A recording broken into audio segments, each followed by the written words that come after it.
The sun had barely begun to rise over the rolling hills of Georgia when the Williams family loaded up their SUV for what was supposed to be a weekend of peace, laughter, and freedom. For months, Marcus Williams had promised his wife and children that work would not get in the way this time. No interruptions, no last-minute calls, no disappearing into the night with a badge and a gun. He was not Marcus the FBI agent on this trip. He was Marcus the husband, the father, the man who still remembered the first time he drove his kids down, winding country roads with the music turned up and the windows rolled down. His wife, Angela, packed sandwiches and snacks, smiling as she teased him for double-checking the luggage 3 times.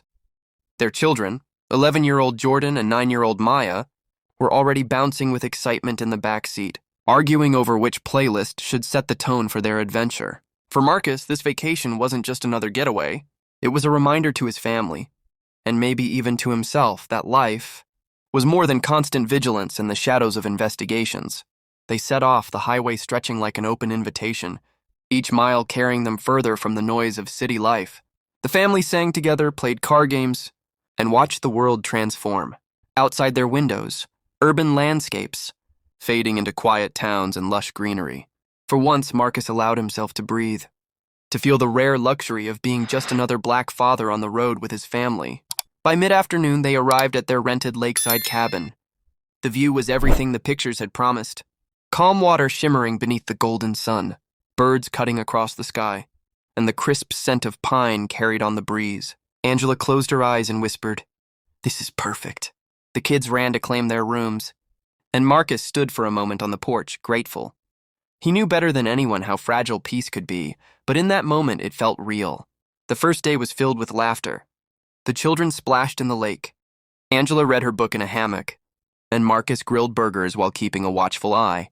Night fell, and the family gathered around a fire pit, roasting marshmallows and telling stories. They spoke of dreams, of the future, of vacations yet to come. To anyone watching, they were the picture of joy.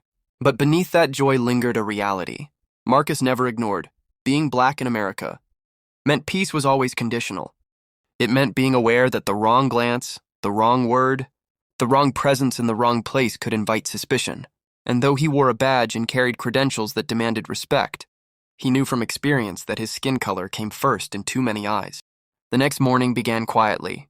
Angela brewed coffee while Marcus jogged along the lake trail, the children still wrapped in blankets of sleep. It was the kind of slow, easy morning they had needed for so long. But fate has a way of testing the strength of even the most carefully built moments. Around noon, as the family prepared for a picnic by the lake, the sound of tires crunching against gravel broke the serenity. A police cruiser pulled up near the cabin, followed by another and then another. The sudden intrusion sent a chill through Marcus's chest. He froze on the porch, instinctively stepping in front of his family as uniformed officers climbed out of their cars. Hands rested on holsters. Faces were tight with suspicion. "Sir," one officer called, his voice sharp. "We received a report of suspicious activity at this property. We need everyone to step outside." Angela's voice trembled. "Suspicious activity? We rented this cabin. We have all the paperwork." The officer cut her off.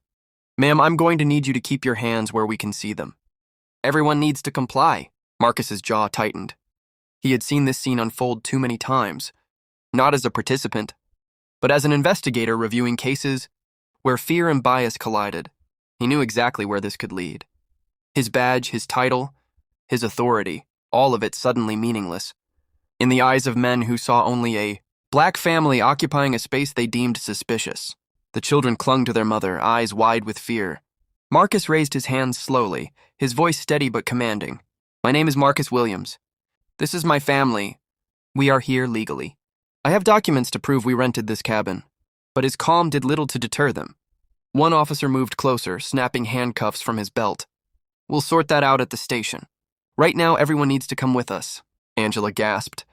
"You can't just—" "Ma'am, don't make this harder than it needs to be." The situation escalated with a speed that felt unreal. Marcus watched as 2 officers stepped toward his wife and children. His protective instinct screamed louder than his training. His body shifted slightly, but he forced himself to remain still, calculating every move. He knew one wrong step could shatter everything. And then it happened. Cold steel circled his wrists, locking tight as the officer shoved his arms behind his back. The humiliation burned deeper than the pressure of the cuffs. His children cried out, their young voices cutting through the air like sirens of heartbreak. "Daddy!" Maya screamed. "Don't hurt my dad!" Jordan cried, his voice breaking. Angela's pleas were drowned by the officer's commands. They treated Marcus like a criminal, pushing him toward the squad car. In that moment, he felt the crushing weight of every story he had ever heard from black men and women who had been stripped of dignity in the name of suspicion, and now his children were living that story in real time. Marcus kept his voice calm, though his blood boiled. "Please let me show you my identification." "You're making a mistake." But his words fell on ears deafened by bias. Angela, with tears streaming down her face, clutched her children. "This is wrong." "He hasn't done anything." The officers ignored her. To them, they were just another black family occupying a space that didn't belong to them. The ride to the station was suffocating. Marcus sat in silence, his wrists bound, his family huddled in fear. He replayed every decision in his mind, what he could have done differently, how he might have shielded them better. But as much as he carried the guilt, he knew the truth. The fault wasn't his. It was in the system, in the ingrained suspicion that turned ordinary moments into battlegrounds. At the station, the humiliation deepened. They were separated. Questions were fired at Angela, at the children, at Marcus himself, as though they were intruders instead of vacationers. Marcus bit his tongue, waiting, watching. He knew the power he held, and he knew when to reveal it. For now, he let them show their hand. Because when the truth came to light, when the badge in his wallet met the eyes of the officers who had dragged him in, their entire world would shift, and Marcus was ready for that moment. Marcus sat in the cold interrogation room, his wrists still cuffed, the steel digging into his skin. The fluorescent light above flickered, buzzing faintly like a reminder that peace had been stripped from the day. Across the table, a young officer shuffled papers, his expression stern but uncertain. "You want to tell me again," the officer said, "what exactly you're doing in that cabin?" Marcus stared at him, calm but unyielding. "Vacation. With my family. Everything I told you at the scene." The officer leaned back, crossing his arms. "Neighbors called in a report. Said you didn't belong there. Said you looked suspicious. Suspicious." Marcus had heard that word 1,000 times. Spoken in boardrooms, whispered in neighborhoods, written in police reports. It was the coded language of bias, a cloak for prejudice. He closed his eyes briefly, then opened them, his voice steady. "I'll say this once more. My family and I rented that cabin legally. Check the rental records. And while you're at it, check my wallet." The officer frowned. "Why your wallet?" Marcus leaned forward, his gaze sharp, unwavering. "Because inside you'll find my identification. My federal identification." The room grew still. The officer hesitated, then pulled the wallet from Marcus's jacket, flipping it open. His eyes froze on the gold badge and the photo. ID that read Special Agent Marcus Williams, Federal Bureau of Investigation. For a moment, the officer's mask slipped. His jaw tightened, his throat bobbed with a hard swallow. The silence was louder than any words. Marcus broke it. "Now uncuff me." The cuffs were removed in seconds, the officer stumbling over apologies. "Agent Williams, I didn't realize..." Marcus stood, rubbing his wrists where red marks had already formed. His voice carried the weight of authority and the sting of betrayal. "You didn't realize because you didn't care to realize. All you saw was a black man in a cabin you thought he didn't deserve. My wife and children were terrorized because you couldn't look past your bias." Meanwhile, in another room, Angela was clutching both children close. Officers had questioned her as if she were lying, as if her words were a cover for some invisible crime. Jordan's small fists were balled up, his cheeks streaked with tears. Maya's face was buried in her mother's arms, her body trembling. When the door opened and Marcus entered, free at last, the relief that washed over them was powerful but tainted. The children rushed to him, clinging to his waist. Angela's eyes were fierce, glistening with anger. "What did they do to you?" she whispered. Marcus shook his head gently. "It's over now." But inside, he knew it wasn't over. "Not truly." The police chief entered shortly after, his face flushed with embarrassment.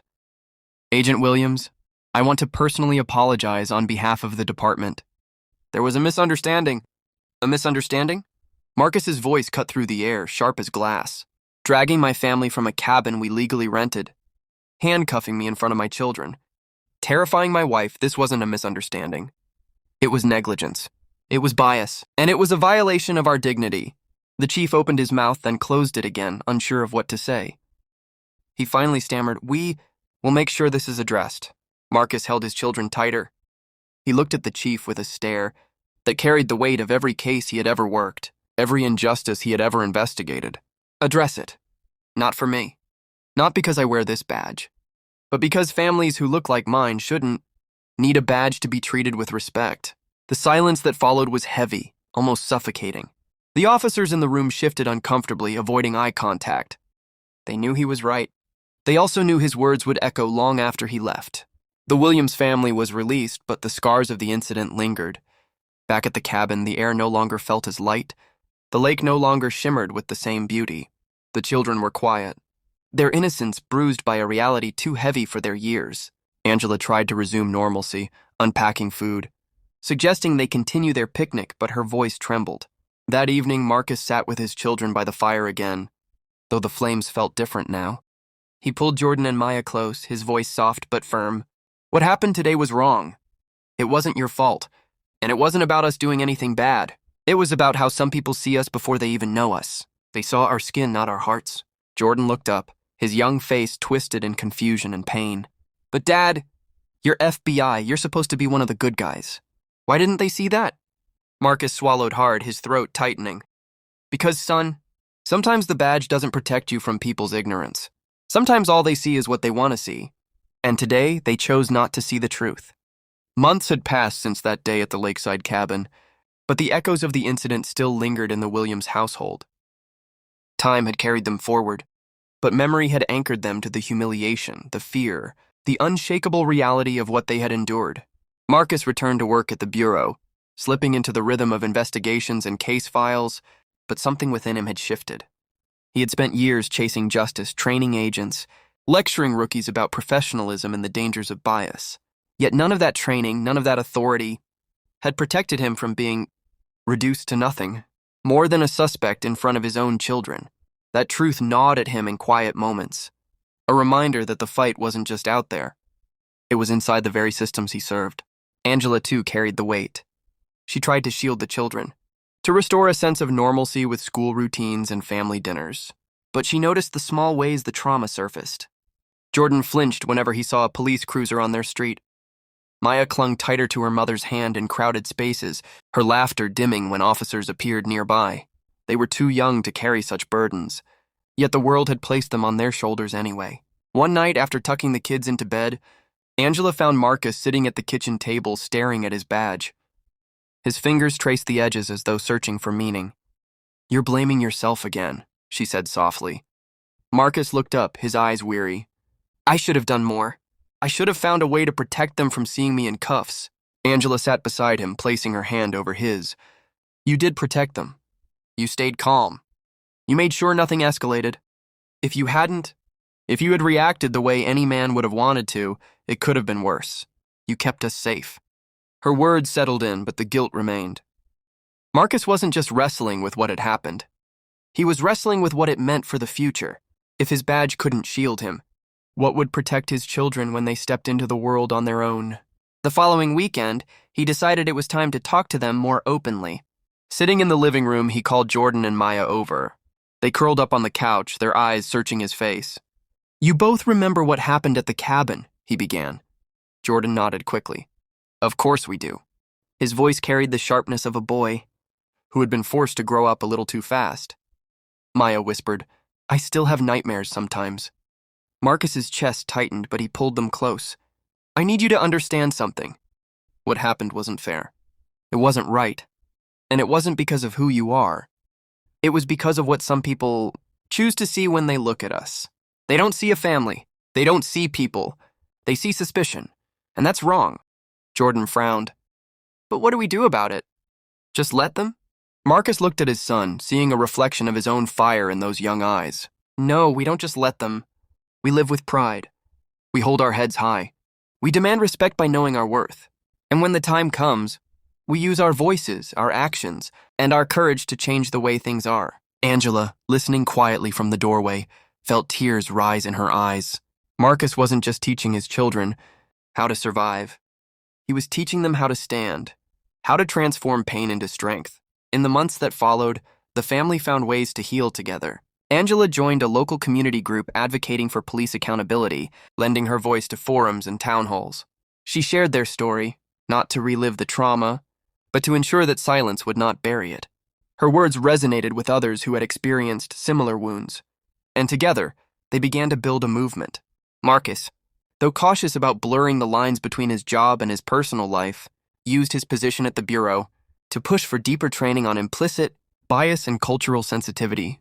He volunteered to lead workshops, using his family's experience not by name, but in spirit, as a case study of how quickly situations could unravel when officers let fear and prejudice drive their actions. At home, the children slowly reclaimed their joy. Jordan took up basketball with a renewed sense of determination, channeling his anger into the court. Maya rediscovered her love of drawing, filling sketchbooks with images of families, lakes, and bright skies. Each picture was her way of rewriting the story, choosing colors and shapes that replaced fear with hope. Still, the shadows lingered. Some nights, Marcus would wake in a cold sweat, the sound of his daughter's scream echoing in his ears. Some days, Angela would catch herself scanning every public place, her body tense, waiting for trouble to arrive. Healing, they realized, was not about forgetting. It was about learning to carry the memory without letting it break them. One evening, months after the ordeal, the Williams family returned to the same lake. The cabin was occupied by another family now, their laughter carrying across the water. Marcus and Angela spread a blanket by the shore while the kids played near the dock. The sun dipped low, painting the water in shades of gold and crimson. Angela leaned against Marcus's shoulder. "Are you sure about this? Coming back here?" He nodded slowly. "We need to reclaim it. This place can't just belong to that memory. It has to belong to us too." They sat in silence, watching their children skip stones across the surface, their voices light, their laughter returning. For the first time since that day, Marcus felt a sense of peace wash over him, not because the world had changed, but because his family had refused to be broken. He realized then that dignity wasn't something anyone could take away. It wasn't in the hands of officers or chiefs or even the system. It was in the way they chose to live, the way they chose to love, the way they chose to keep moving forward. That night, as stars dotted the sky, Marcus whispered a quiet vow to himself. He would continue fighting, not just as an FBI agent, but as a father, a husband, a black man who knew that the struggle for justice was far from over. And when his children looked back on this chapter of their lives, he hoped they wouldn't just remember the fear. He hoped they would remember the strength, the pride, and the unshakable truth that their dignity was never theirs to lose. Years slipped by like pages turning in a book. The memory of that day at the lakeside cabin never truly left the Williams family. But as time passed, it became less of an open wound and more of a scar. Visible, unshakable, yet a symbol of survival. Jordan was 17 now, tall and strong, his shoulders broad with the confidence of a young man discovering who he was. On the basketball court, his presence commanded attention, not just for his skill, but for his leadership. Teachers often said he carried himself with a gravity beyond his years, a seriousness that sometimes surprised them. What they didn't see was that much of that weight had been forged in the fire of a single childhood memory, watching his father in handcuffs. Maya, 15, had grown into a thoughtful, creative spirit. Her sketchbooks had become portfolios, filled with artwork that spoke louder than words. She drew images of strength, resilience, and unity, families holding hands, children standing tall against towering figures, black women with crowns of light. Her teachers called her gifted, but Angela knew her daughter's gift was born from necessity. Art was the way Maya translated pain into beauty, fear into hope. Angela herself had become a quiet force in the community. The advocacy group she joined after the incident grew into a coalition. She spoke at city councils, led workshops, and counseled other families who had endured racial profiling. She was not just a wife and mother anymore. She had become a voice for change, someone who understood the personal cost of silence and the power of speaking truth. Marcus, still serving in the Bureau, carried his dual identity with pride and caution. To his colleagues, he was the steady agent with an unwavering sense of justice. To his family, he was the protector, the father who had once been humbled but never broken. The years had etched lines into his face, but they were lines of resilience, not defeat. One summer evening, the family sat together on their back porch. The air was warm, cicadas humming, the smell of grilled food drifting lazily. It had been years since the cabin incident, but conversations about it resurfaced now and then, never to reopen wounds. but to measure how far they had come. Jordan leaned back in his chair, his voice steady. You know, Dad, I think about that day a lot.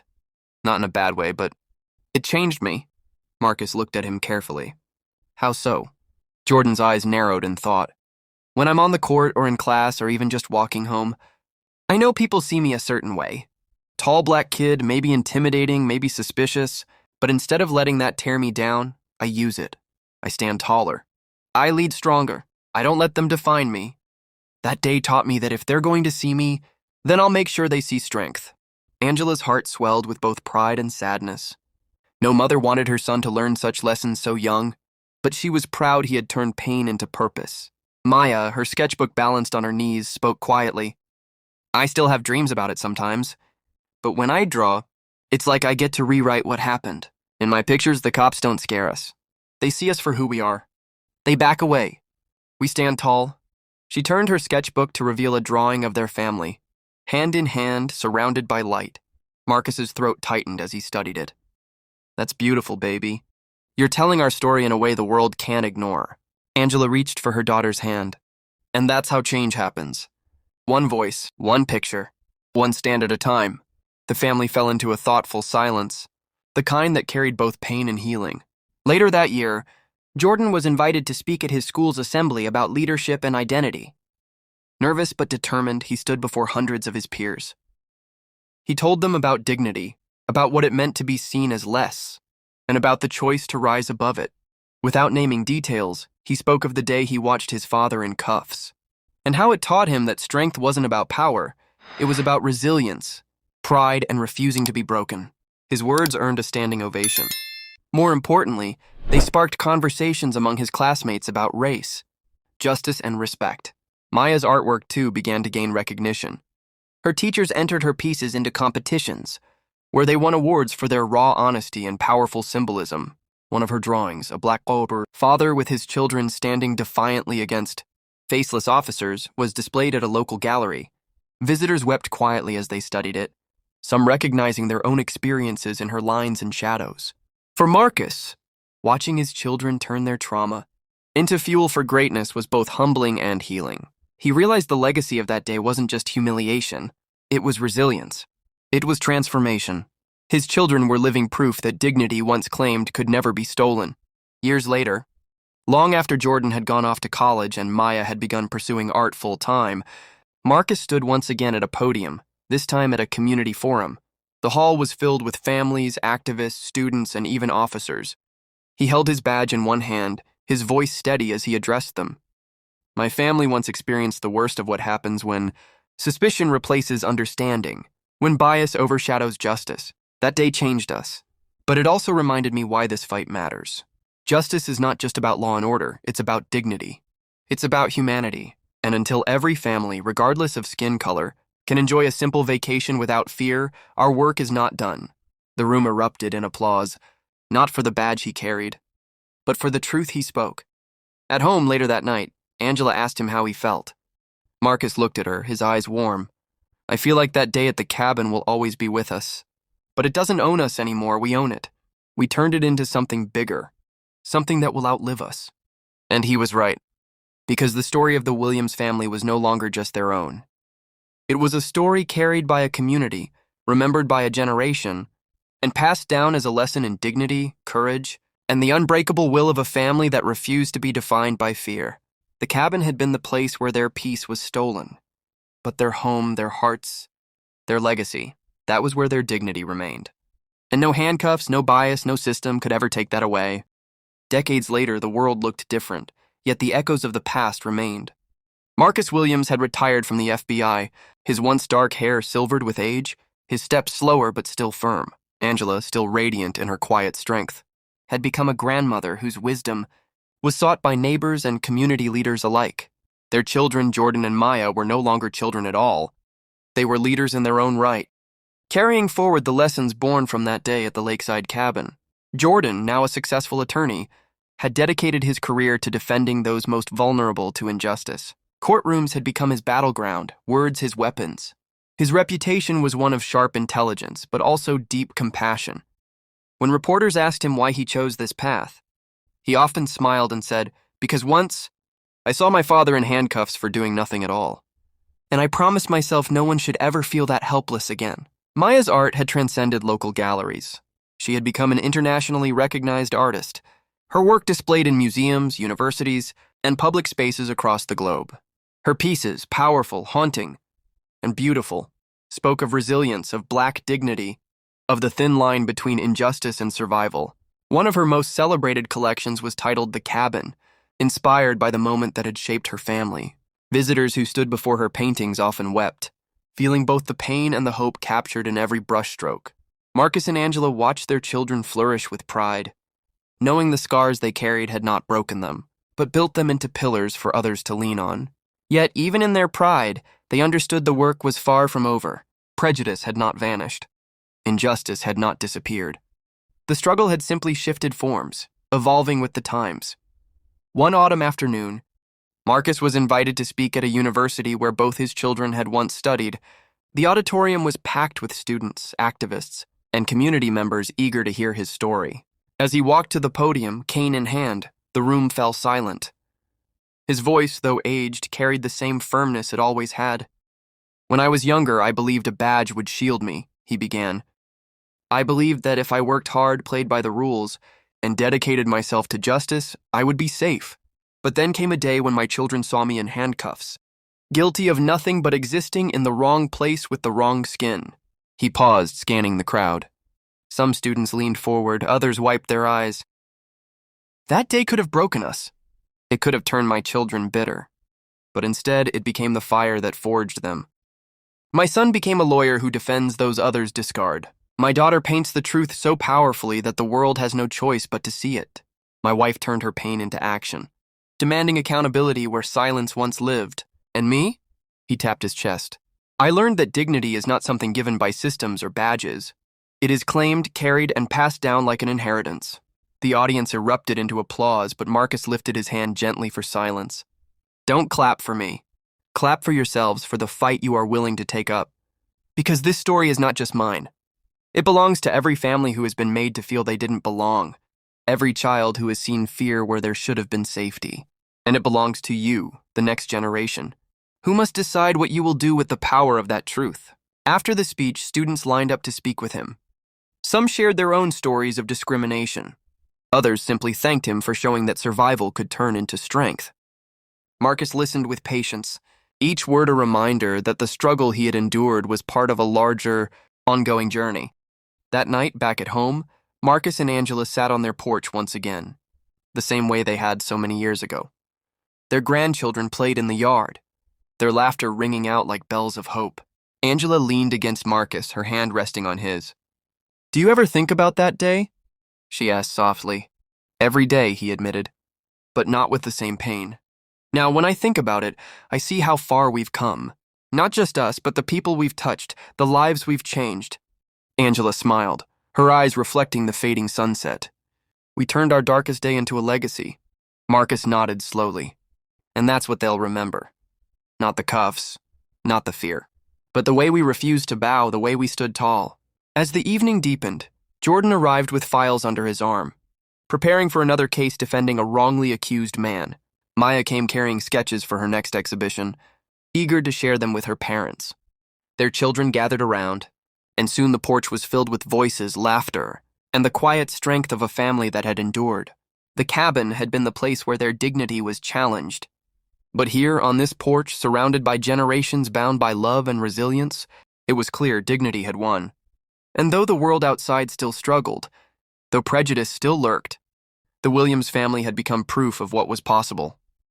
Proof that pain could birth purpose. Proof that injustice could spark legacy. Proof that a single story, lived with courage, could ripple across time and inspire countless others. Marcus closed his eyes, listening to the sounds of his family. For the first time in a long time, he felt complete. His story had begun with fear, but it was ending with hope. And he knew, deep in his soul, that long after he was gone, the fire would keep burning in the lives of those he loved. Because the truest victory was not in erasing the pain, it was in transforming it into something eternal.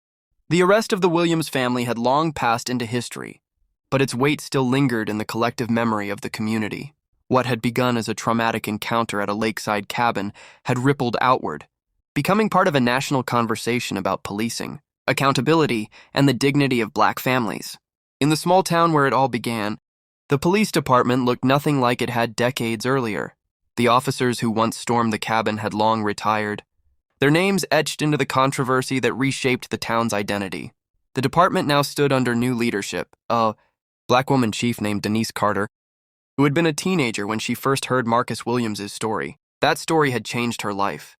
As a girl, she had watched the news coverage in disbelief, seeing a man in handcuffs who had committed no crime, and children forced to learn the cruelty of the world too soon. She remembered telling herself then, "If I ever wear a badge, it will be to protect dignity, not strip it away." Years later, she made good on that promise. Now she walked the halls of the station as chief, determined to ensure no child in her town would ever see what Jordan and Maya once saw. Under her leadership, reforms were not just slogans. She dismantled the old warrior mindset and rebuilt the department around guardianship. Officers were required to live in the neighborhoods they served, to attend town halls, and to complete ongoing training in bias awareness and community partnership. For the first time, the community didn't just fear the uniform, they began to trust it. Every year, on the anniversary of the Williams incident, the town hosted a day of dignity. It was not a day of shame, but of reckoning and hope. Families gathered in the park to hear speeches, share stories, and commit themselves to justice. Jordan often attended as a guest speaker, standing before crowds with the authority of both his profession and his lived experience. Maya's art installations became permanent. Features of the park, murals of resilience, sculptures of open hands reaching upward. But change was never easy. There were critics, of course, voices who argued that the past should stay buried, or that accountability weakened the force. Some officers left rather than embrace the new vision. Yet for every departure, new recruits arrived, young men and women who had grown up hearing the Williams story in classrooms, churches, and community centers. To them, wearing the badge was not about power. It was about healing. The Williams family never sought fame, yet their names had become symbols. Civil rights groups cited their ordeal in court cases. Universities taught it in courses on justice and ethics. High school students debated it in classrooms, often moved to tears by the thought of children, forced to watch their father treated like a criminal. Nationally, their story fed into a larger movement. The country had seen countless tragedies at the hands of unchecked authority, but what made the Williams case stand out was not just the injustice, it was the transformation that followed. Rather than ending in bitterness or silence, it became a catalyst for reform, proof that communities could change course if they had the courage to face uncomfortable truths. In Washington, years after his retirement, Marcus was invited to testify before Congress during hearings on police accountability. He stood in the same halls where laws were written, his voice calm but resolute as he recalled the night his children saw him in chains. Lawmakers, many hardened by years of political battles, were moved to silence. For Marcus, it was never about punishment. It was about prevention. "I'm not here for vengeance," he told them. "I'm here because no child should grow up believing their dignity is negotiable." That testimony helped shape legislation requiring federal oversight of police, departments with histories of misconduct. It wasn't perfect, but it was a step, a signal that stories, when told with truth, could bend even the weight of systems. Back in the small town, the Williams grandchildren grew up in a different reality. They rode their bikes freely, waved to neighborhood officers, and learned about their family's history, not with fear, but with pride. Teachers spoke of Marcus and Angela not just as victims of injustice, but as champions who turned pain into power. On one particular day of dignity, Maya unveiled a massive mural that stretched across the side of the police station. It depicted a Black father lifting his children high above the chaos of the world, their faces turned toward the light. The words painted beneath read, "Dignity is not given. It is carried." Chief Carter stood beside her during the unveiling, tears glistening in her eyes. "This," she said, "is our reminder. Every day we walk into this building, we remember what we stand for. Not control, not fear, but dignity." The mural became a landmark, drawing visitors from across the country. Journalists wrote about it, tourists photographed it, and residents pointed to it as a promise that the past would not be repeated. And yet, Marcus always reminded people that the work was never finished. In interviews, he often cautioned against complacency. "We've come a long way," he would say, "but the struggle for justice is like tending a fire. Leave it unattended and it dies. Feed it with truth and courage, and it lights the path forward." In the end, the Williams family had become more than survivors of an injustice. They were torchbearers carrying light through darkness, showing how pain could be transformed into legacy, and how a single story could change the trajectory of not just a family, but a community, and even a nation. And though Marcus knew his own life was nearing its twilight, he felt peace. Not because injustice had vanished, it never would entirely, but because he had seen what dignity, once defended, could do. He had seen children grow into leaders, art become activism, and a broken system bend toward healing. As he sat on his porch one last time, listening to the laughter of his grandchildren, he understood something profound. Justice is not a destination, but a living, breathing journey, and his family had become part of its eternal march. Years had passed since Marcus Williams first told his story before Congress, and yet its echoes traveled farther than anyone could have imagined. What began at a quiet lakeside cabin had grown into something far larger, a beacon that resonated across oceans, cultures, and generations. In Europe, students studying American history spoke of the Williams family in the same breath as other civil rights icons. Universities in London, Berlin, and Paris invited Jordan to lecture about law, race, and dignity. Maya's exhibitions traveled to Rome, Johannesburg, and São Paulo, where her art spoke in a universal language no translator was needed to explain. The sight of a father in handcuffs, the anguish of children watching, the resilience that followed these images carried meaning wherever injustice lived.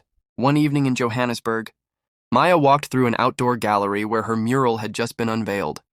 It depicted her father standing tall, his hands free, surrounded by children of every race holding hands. The South African crowd gathered around her, many with tears in their eyes. An older woman approached and whispered, "Your father's story is our story too. We know what it means to be broken, and we know what it means to rise." Jordan, meanwhile, found himself working with international coalitions on human rights.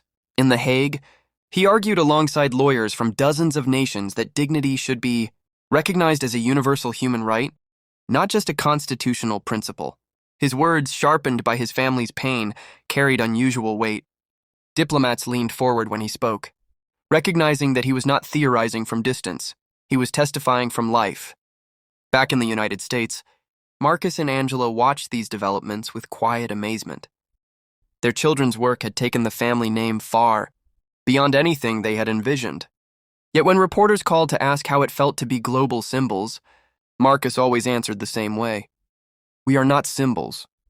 We are people, and our story is just one among many. Let it remind the world to listen, because too many voices go unheard." The Williams family's influence reached not only activists and artists, but also policymakers. In Canada, new accountability laws for policing cited the Williams case as part of the cultural turning point that made change possible. In Brazil, grassroots groups painted murals inspired by Maya's work on walls in favelas, demanding respect for black families too often brutalized by state power. In Japan, a documentary about the Williams ordeal aired on national television, sparking conversations about race and justice in a country grappling with its own issues of discrimination. Angela, who once carried the deepest scars of that night, found her voice on the global stage as well. She became a sought-after speaker at women's conferences across Africa and the Caribbean, where she told her story not only as the wife of a black man wrongly arrested, but as a black mother forced to shield her children from trauma.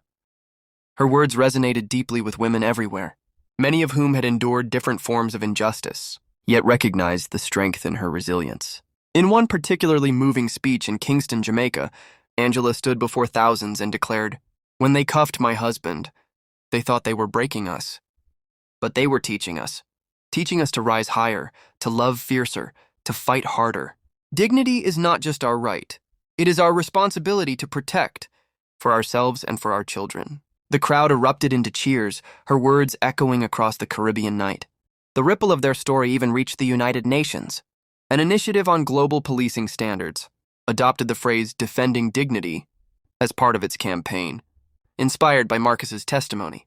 Delegates from over 50 countries stood together under banners bearing Maya's artwork, committing themselves to building systems that protected citizens rather than terrorized them.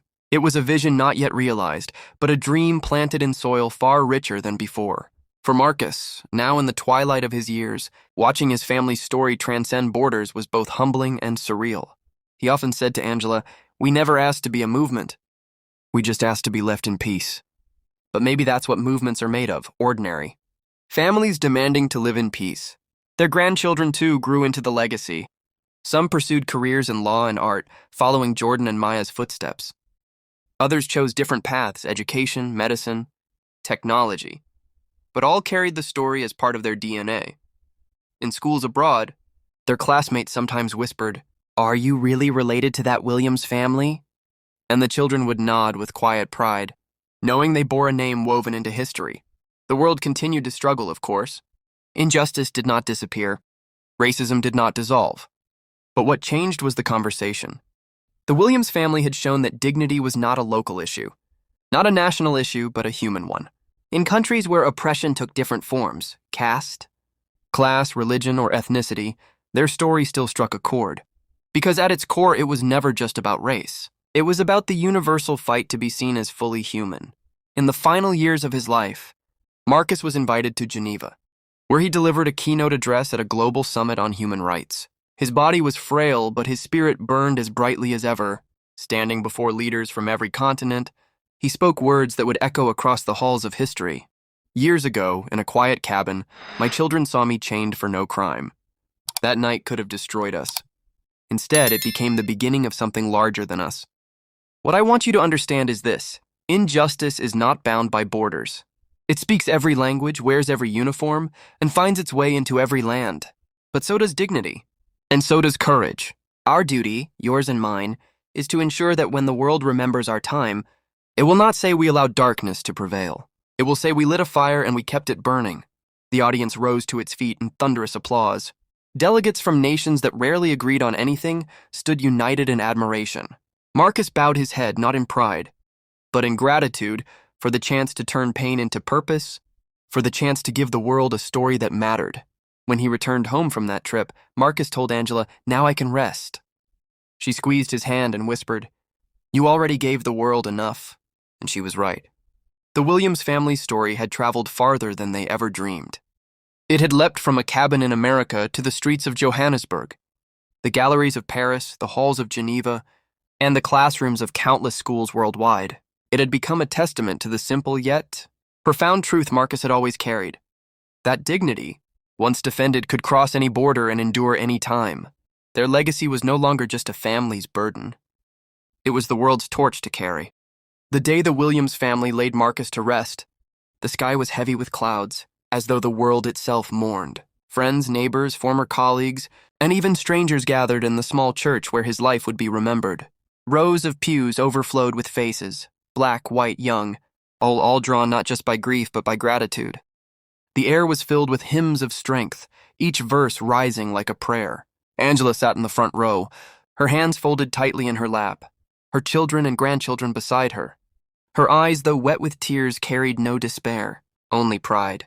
Marcus had lived a life of service, of struggle, and of dignity, and though his body rested, his story was very much alive. Jordan delivered the first eulogy. Standing tall in his dark suit, he looked out over the crowd, his voice steady despite the weight in his chest. "My father taught me that dignity is not negotiable," he began. "When I was a boy, I saw him treated as less than human. But every day after, I saw him prove, through his work, his love, his courage, that dignity is something we carry, not something the world grants. I became a lawyer to honor him, but also to make sure fewer fathers have to stand where he once stood." The audience nodded, some wiping their eyes. He went on to tell stories of his father's quiet sacrifices, nights he stayed up helping neighbors, mornings he rose early to mentor young men who had no fathers of their own. "He didn't just raise us," Jordan said. "He raised a community." Maya spoke next. Her voice trembled at first, but soon steadied with the rhythm of her truth. "When I paint my father's hands. Hands that carried us, hands that shielded us, hands that were once cuffed but never broken. He showed me that art is not just beauty, it is testimony, and my work will always be his testimony." She paused, looking toward the casket draped with flowers.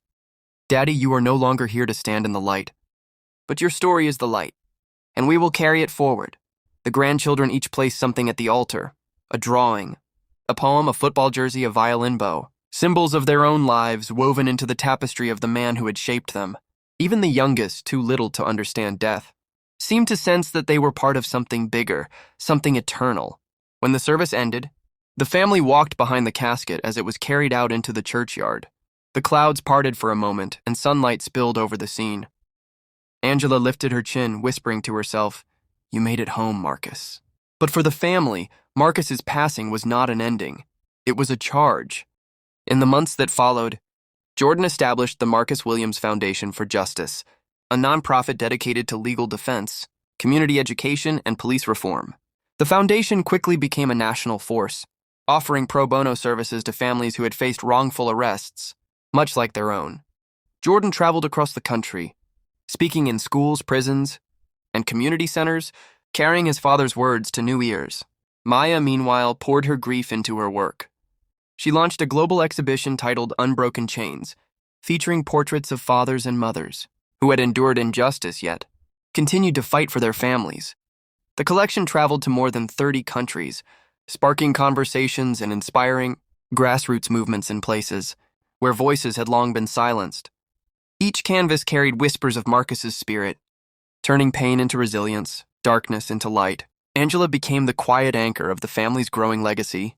Though she rarely sought the spotlight, she became a mentor to young mothers in her community, especially those raising children in neighborhoods where trust in the system had been shattered.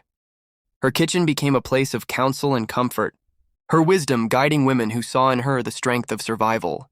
The grandchildren, too, felt the weight of the torch. One, a young law student, interned at the foundation. Another, a high schooler with a gift for music, composed songs about dignity and justice that spread through social media, reaching audiences far beyond their town. Each found their own way of carrying the family's mission, not through obligation, but through inheritance of spirit. On the first anniversary of Marcus's passing, the family returned to the cabin where it had all begun.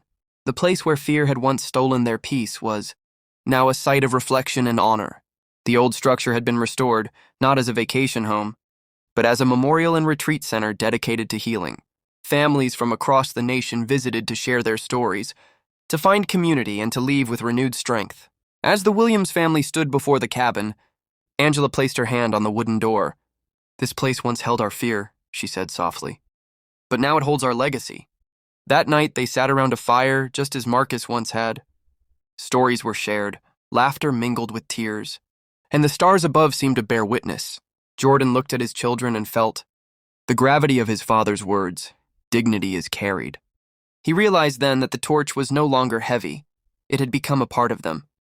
In the years that followed, the Marcus Williams Foundation expanded internationally, partnering with groups in Africa, South America, and Asia. Conferences bore his name. Scholarships honored his memory. And every time Maya unveiled a new piece of art, every time Jordan defended a client in court, every time Angela spoke to a young mother struggling with fear, Marcus's presence was felt. The world did not suddenly become free of injustice, but whenever people gathered to resist it, the Williams story was invoked as proof that dignity could withstand even the heaviest chains. And so though Marcus's body lay in the earth, his spirit lived in the lives of his family, his community, and countless strangers he had never met. He had taught them all that dignity was not something to be begged for, nor something that could be taken away. It was an inheritance, a flame passed down through generations, burning brighter with each hand that carried it. Long after his death, when historians told the story of the Williams family, they did not speak of a single night of injustice. They spoke of a legacy that spanned continents, generations, and movements. They spoke of a family that turned pain into purpose. They spoke of a father who once wore cuffs but never lost his crown. And most of all, they spoke of dignity, carried, defended, and made eternal. A century had passed since the night at the cabin. The world had changed in ways Marcus could never have imagined. Yet his story remained alive, woven into classrooms, murals, and movements across the globe. His name was no longer just that of a man. It was a chapter in the human story. In schools, children opened their history books and read about the Williams family alongside the great figures of civil rights. The lesson was never taught as a tragedy alone, but as a testimony of transformation. Teachers spoke of a black father wrongfully arrested in front of his children, and of how that family turned fear into fuel, silence into song, pain into purpose. Students leaned forward not because the story was distant, but because it felt close. It was their inheritance too. Universities taught courses under the banner, the Williams. Legacy, Dignity and Justice in the Modern Age. Law students studied Jordan's writings.